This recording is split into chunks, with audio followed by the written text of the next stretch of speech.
All right, welcome to another episode of Multifamily Strategy Live. Today, talking about the next deal that we're working on. If you're wondering why I'm wearing a blanket, it's because it's comfy and it's a cooler day than it was yesterday. My AC was still turned on, so this room is absolutely freezing. However, welcome to the studio. Welcome to Multifamily Strategy. We are going live yet again today, so welcome to the channel. Today, talking about a deal that I'm really excited about. We're officially under contract for a deal called Riverwalk. This is a 76 unit. It'll be the biggest deal I've ever done. And like the last deal we did, it's going to be a light tech deal. This means low income housing tax credit property. What does that mean? What is Section 42 of the tax code and how can you use that? We're going to go in that today. I've never done this before on my streaming thing, but I'll actually share my screen. Well, let's dive right into dive right into the actual property. I can show you guys what we're actually working on and why this is so cool.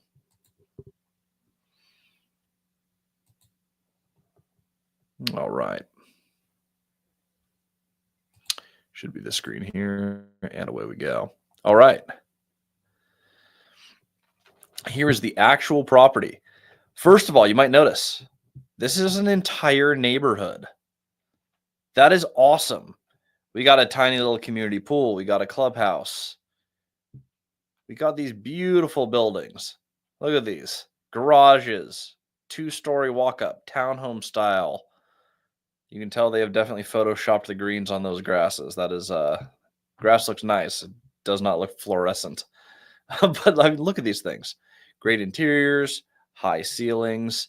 If you are doing affordable housing, you're a lower income individual, you're trying to look for somewhere to live, and you want to live in Erath County, you want to live in Stephenville, Texas, where I have another 95 units. Look at that. That is nice living. When we talk about affordable housing, first thing I want to say, this is what I mean. This is about the same quality, maybe even slightly nicer, but about the same quality as the 44 unit that we just purchased. When I talk about affordable housing, we mean properties that look like this. Now, I love deals of this size. When you start to get in the 75 and above, you have an on-site leasing office. When you're starting to actually staff your own properties with your own people, you have full-time staff on site. This is what we start to call a legacy property. That means it's not something that you're going to just self-manage forever. You can set it and forget it to a certain extent, but this is the type of stuff that you want to pass on to your family. The net operating income from a property like this is enough for your family to live off of. There's going to be hundreds of thousands of dollars a year. Now, what is the play with something like this? Go ahead and try to grab my screen back here. So what is the play with a property like this? We're looking at 76 units, big, beautiful campus, multifamily. It's in light tech, which means it's rent restricted. In fact, this property is massively rent restricted. What are we going to do with it? Well, the game plan is to do what's called a qualified contract. We will be exiting the light tech program.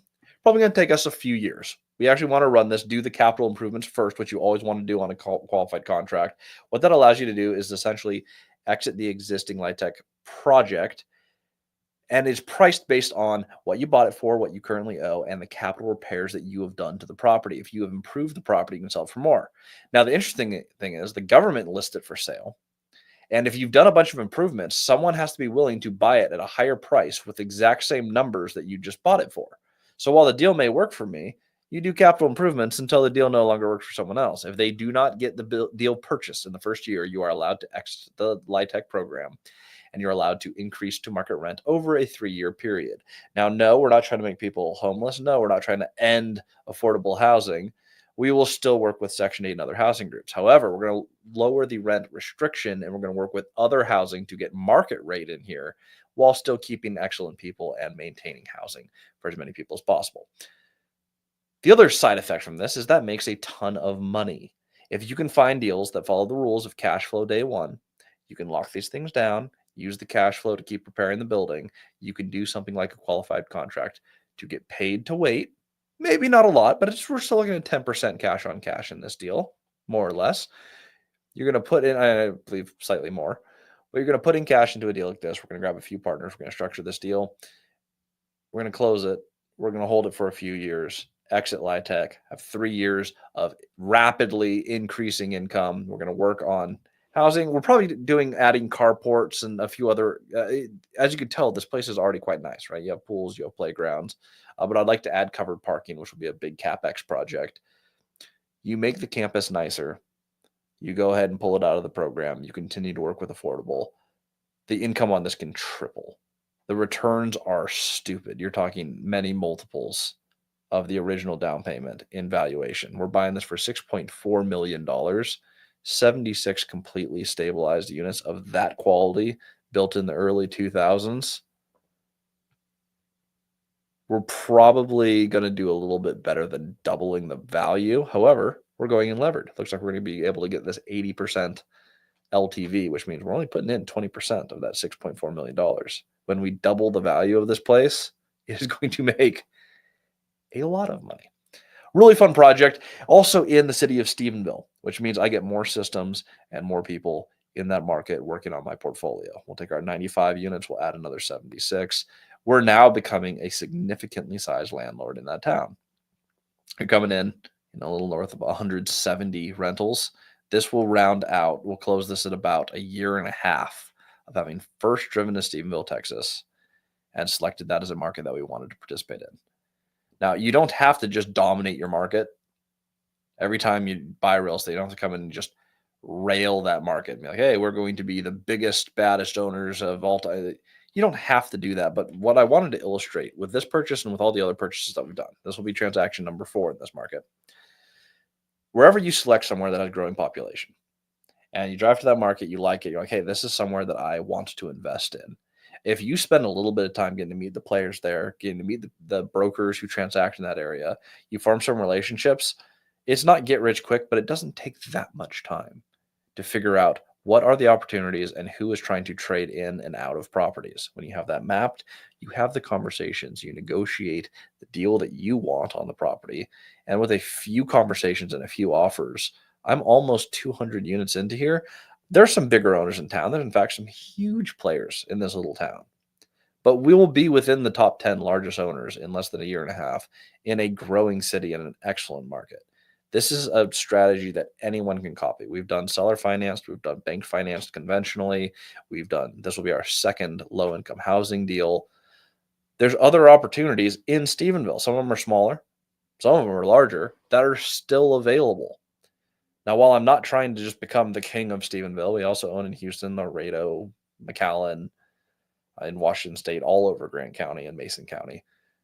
While I still own all over the place, this has been the strategy that has worked for me in every single market. Every single time, this is what I have done.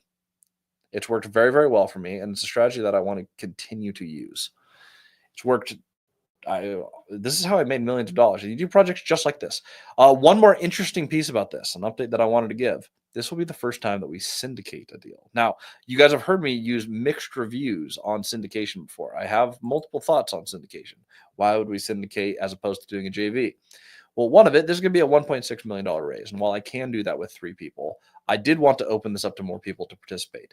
In addition, the goal of this channel is to educate. There's a deal type, and we've had a lot of syndicators on here. There's good syndication, there's bad syndication. Here's where syndications go wrong. There's a lot of people who try to do their first deal and they're knocking out multi-hundred unit properties with no experience. The stupid tax will lose a lot of people a lot of money. There's also syndicators for a long time here using variable rate debt. The market shifted, everyone lost money. Syndicators have a conflict of interest. They get paid upfront a portion of the deal. It's usually a percentage of the purchase price is paid to them for buying the deal, not because it's a good deal, because they bought the deal. That doesn't make a ton of sense to me. They also get paid an asset management fee to manage the property manager. It doesn't mean there's no work to be done on managing the asset. I'm just saying they're usually paid a fee to manage the asset every single year. In addition, they typically get paid on the exit of the property, a percentage of the sale. The goals don't always line up with the incentives. So why are we looking at this? Well, one, limited partners is a good way to do this. If we end up with a few more capital partners on this deal, which I intend to open this up to more people, I didn't want to limit it just to my richest clients. And if you have that many members on this size raise, say you have more than 5 total team members, it is very hard to make the argument that it is a active partnership and a joint venture. You end up creating a security, which means you have to make it a syndication either way. So syndication would be the correct way to protect ourselves and our clients for the amount of people that we would like to give the ability to participate in the project. In addition, we're going to document how we are going to structure this. So I'll be very transparent on all of the structure on exactly what we are offering on this deal. We're not taking huge fees to close the deal. We're not taking any fees to manage the deal. We're going to run through this the exact way I think a syndicator should. We're going to be rewarded on the back end out of the success of the project. That is the best way to do this. We have marked down the acquisition fee. There's a ton of work that goes into this. We marked the fee down to less than half of what most syndicators charge. We're not charging an asset management fee. We'll get paid out of the successful outcome of this deal as our primary form of income on this project. I think that's a pretty awesome way to run this. I think this is the way syndication should be run. It's like, hey, let's put the incentives on the back end. Let's not just get rich for buying deals. Let's get rich for making a lot of people a lot of money.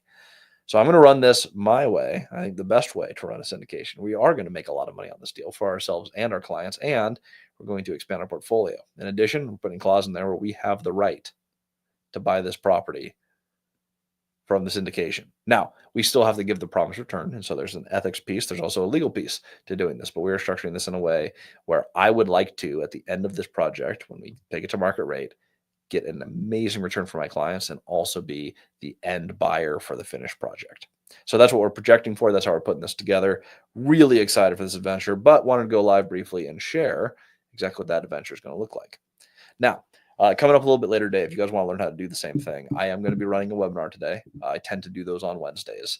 I will get out of my comfy outfit and I'll actually dress like an adult. However, I'm going to be talking about how we're finding funding, negotiating, how we're actually using Section 8 to make millions of dollars. I'm going to show you guys some math there. If you haven't attended a webinar yet, hop over to my Instagram page at Christian Osgood and go ahead and go into my story. I have a link there where you guys can join this upcoming webinar. It is going to be in about 30 minutes. So I'm very excited to see you guys there. If you guys want to join, I'll see you there. Otherwise, hope this is helpful. This is a quick update from the field. If you guys have any questions, drop them below in the comments section, and we'll make sure we get those all answered.